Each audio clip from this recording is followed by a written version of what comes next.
ఒక double gate మంచం, ఇంకా తర్వాత రకరకాల వస్తువులను ఒక్కొక్క వస్తువు ఇప్పుడు కొనలేము. 6,000, 7,000, 10,000, 12,000 లోపల పెట్టాను.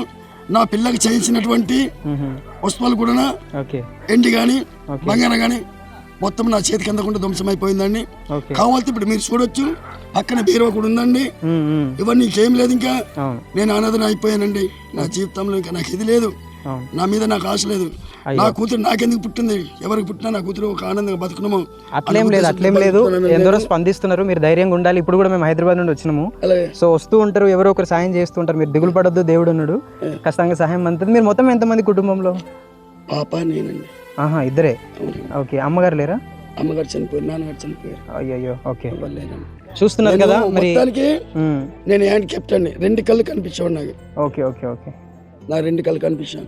ఒకవేళ మీ సహకారాలు అందిస్తున్నట్లయితే, మీ అందరు సాయం చేసినట్లయితే పక్క వెళ్ళేదో తల దాచుకోవడానికి ఒక గృహాన్ని మీరు ఏర్పాటు చేసినట్లయితే అండి, దాంట్లో మేము బతకడానికి అవకాశం ఉంటుంది. ఓకే. మేము కూడా విన్న విషయం ఏంటంటే, స్థానికంగా మరి అధికారులు ఎవరైతే ఉన్నారో మీకు ఇల్లు కూడా కట్టిస్తామని చెప్పినారంట కదా. అవునయ్యా. సో వాళ్ళు ఇచ్చిన మాటను కట్టుబెట్టుకునే విధంగా వారు ఉన్నారని కూడా తెలిసింది. సంతోషము. మీరు భయపడకండి. అప్పటి వరకు మరి మా వంతు లేదంటే ఇంకా ఎవరైనా ఈ వీడియో చూసి కూడా మీకు సహాయం చేయడానికి వస్తారు. మీరు దిగులు పడొద్దు, మెయిన్ ధైర్యంగా ఉండండి. మీరు చూస్తున్నారు కదా, చాలా అంటే చాలా విషాదకరమైన పరిస్థితులు అయితే ఇక్కడ నెలకొనడం అయితే జరిగింది.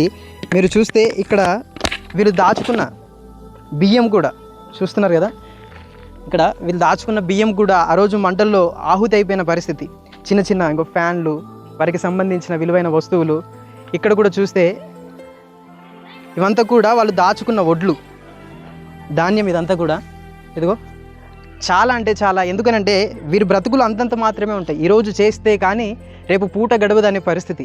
అలాంటి పరిస్థితుల్లో ఉన్న వీరికి జరిగిన ఈ ప్రమాదము నిజంగా మాటల్లో వివరించలేం. మీరు ఇంకా కూడా చూస్తే ఇక్కడ మొత్తం ఒక 37 ఇళ్లకు పైగానే ఆ రోజు మంటలకు ఆహుతి అయ్యాయని మరి చెబుతున్నారు.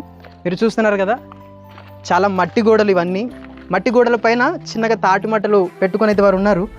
చూస్తున్నారు కదా, ఇదిగోండి. ఇక్కడ కూడా ఈ ఇంట్లోకి వస్తే ఇక్కడ కూడా బియ్యం అయితే ఉన్నాయి. అంటే వాళ్ళు దాచుకున్నవి, కష్టపడి దాచుకున్న బియ్యం అంతా కూడా ఇలా అయిపోయిన పరిస్థితి.